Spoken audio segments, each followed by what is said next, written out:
Yaylalara veda ettik ve de dağlara, yatağı yorganın alıp düştük yollara.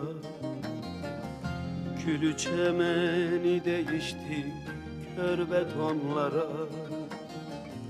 Köyü düşündükçe anam içim yanıyor. Yanıyor da güzel anam, yürek kanıyor.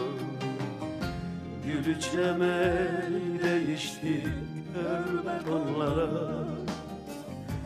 Köyü düşündükçe anam içim yanıyor. Yanıyor da ciğerhane, yürek kanıyor.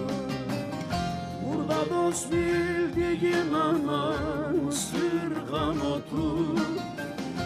Elini tuttun mu bil ki elin yanıyor. Şeref ekmek bulamazken şerefsiz budur. Götürdükçe ciğerhane içim yanıyor. Yanıyor da güzel anam, yürek kanıyor. Şeref ekmek bulamazken şerefsiz budur. Götürdükçe ciğerhane içim yanıyor. Yanıyor da güzel anam, yürek kanıyor.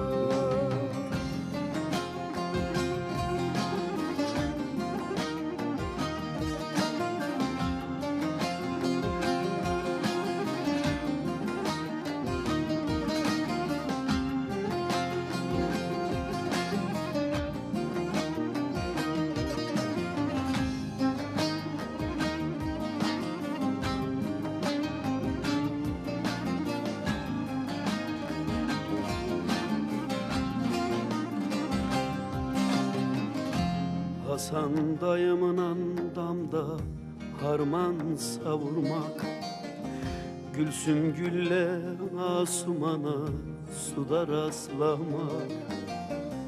Bakraçta tutan yoğurda parmağı banmak. Aklıma düştükçe anam içim yanıyor. Yanıyor da ciğerhane, yürek kanıyor. Bakraçta tutan yoğurda parmağı banmak. Aklıma düştükçe anam içim yanıyor. Yanıyor da ciğerhane, yürek kanıyor. Burada dost bildiğin anam ısırgan otu.